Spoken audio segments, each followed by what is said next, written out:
जय श्री राधे। आनंद आशुलिपि पत्र का अंक 4, प्रतिलेखन संख्या 3, गति 80 शब्द प्रति मिनट। प्रारंभ करें। महोदय, स्वतंत्रता के पश्चात देश ने चहुमुखी विकास की ओर कदम बढ़ाए तथा विभिन्न क्षेत्रों से जुड़ी हुई जटिल समस्याओं के निदान का प्रयास भी किया।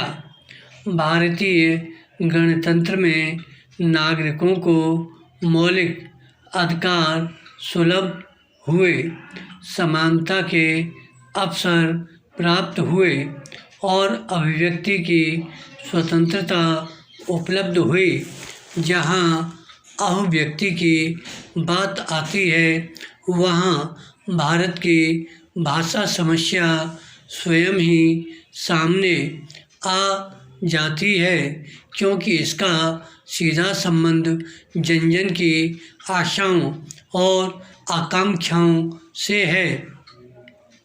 भारतीय संविधान में हिंदी को राजभाषा का गौरव प्राप्त है, परंतु भारत की अन्य भाषाओं को भी संविधान द्वारा मान्यता दी गई है। विराम। इसके पीछे संविधान निर्माताओं के मन में भारतीय भाषाओं के प्रति सम्मान की भावना के साथ साथ ऐसी भावना भी विद्यमान रही जिससे उन्होंने पारस्परिक आदान प्रदान, संपर्क और अभिव्यक्ति के माध्यम के रूप में इन भाषाओं के महत्व को समझा। पैरा। सभी भारतीय भाषाएं जन गण मन से जुड़ी हुई हैं और इनका संबंध मूलतः हमारी संस्कृति से है। सांस्कृतिक विरासत के रूप में ये भाषाएं अनेक धर्मों, संप्रदायों, विश्वासों और भाषाओं वाले इस देश को एकता के सूत्र में पिरोए हुए हैं। अतः जहाँ हिंदी को जन जन की अभिव्यक्ति के लिए संपर्क भाषा के रूप में समुचित गौरव प्रदान किया जाना है, वहीं सभी भारतीय भाषाओं का सम्मान करते हुए उनके विकास और पोषण की दिशा में भी आगे बढ़ना है। इसी उद्देश्य से संविधान निर्माताओं ने संविधान के अनुच्छेद 343 में यह व्यवस्था की है कि देवनागरी लिपि में लिखित हिंदी भारत की राजभाषा होगी।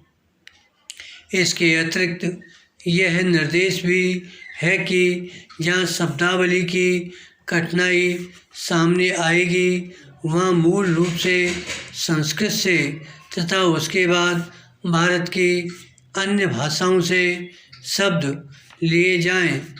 इस प्रकार हिंदी को एक ऐसी सरिता का स्वरूप देने का प्रयास किया गया जिसमें विभिन्न क्षेत्रों से शब्दावली, शैली, मुहावरे आदि उसकी अभिव्यक्ति सामर्थ्य का पोषण करेंगे और भाषा की यह निर्मल धारा निरंतर प्रवाह के रूप में नए आयाम प्राप्त कर सकेगी।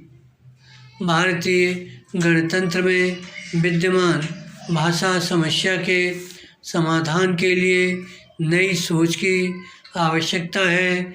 यह नई सोच एक नई भाषाई संस्कृति को जन्म देगी और हिंदी सहित भारत की सभी भाषाएं भारतीय संविधान के गौरव के अनुकूल विकसित हो सकेंगी।